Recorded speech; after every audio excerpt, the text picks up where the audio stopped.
Cette situation est intolérable. Et moi, je crois que l'Europe aujourd'hui est à la croisée des chemins.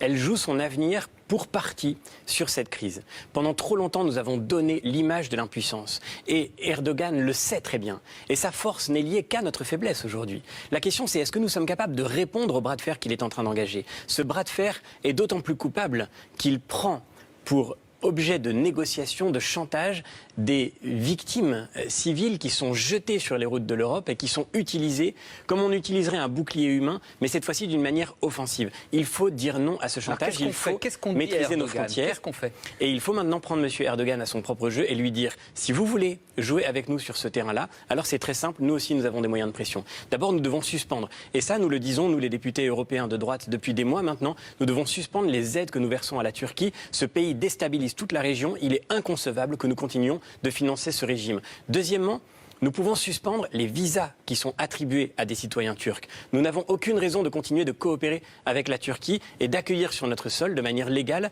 des citoyens alors que ce pays est en train de mettre une telle pression sur nos États européens. Et puis troisièmement, la Turquie est dépendante des exportations vers l'Europe.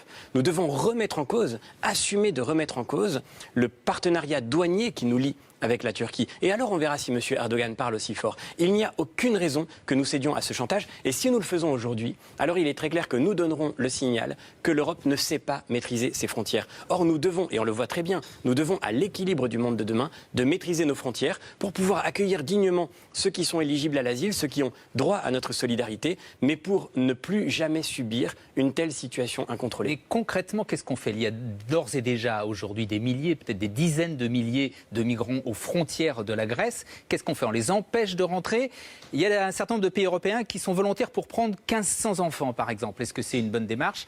Ou est-ce qu'il faut véritablement dire non, on ferme la frontière? Il faut évidemment répondre à des situations humanitaires d'urgence. C'est un fait que nous avons le devoir, et l'Europe s'honore de répondre à ce devoir, de prendre en charge ces situations humanitaires, en particulier pour des enfants qui ont été isolés par cette crise de leur famille. Mais pour le reste, il faut évidemment raccompagner à la frontière tous ceux qui n'ont pas vocation à être accueillis en Europe.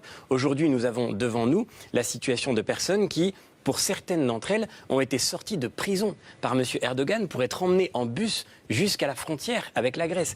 Il est très clair que la Grèce ne peut pas subir le poids de ce flux migratoire incontrôlé qui lui est aujourd'hui adressé, et nous devons lui dire notre solidarité en la soutenant financièrement, matériellement, humainement, et en faisant en sorte qu'elle puisse maîtriser ses frontières qui sont les frontières extérieures de toute l'Europe. Si nous tournons le dos à la Grèce aujourd'hui, si nous laissons les choses se faire, alors nous savons très bien ce qui va se produire. Ce qui va se produire, c'est que l'impuissance de l'État et de la force publique va se convertir en violence de la part des populations. Parce que la Grèce n'en peut plus, qu'elle a porté un poids très lourd, qu'elle sort d'une crise extrêmement violente, notamment au sein de l'espace européen, et que si nous ne faisons rien pour la soutenir aujourd'hui, alors, sans aucun doute, les populations civiles de Grèce montreront leur opposition à cette entrée migratoire massive par une réaction de violence. On ne peut que le déplorer, mais si on veut l'éviter, il est temps de faire en sorte que, par la force publique, nous mettions fin à cette passivité qui fait aujourd'hui, par notre impuissance, le déséquilibre de cette région.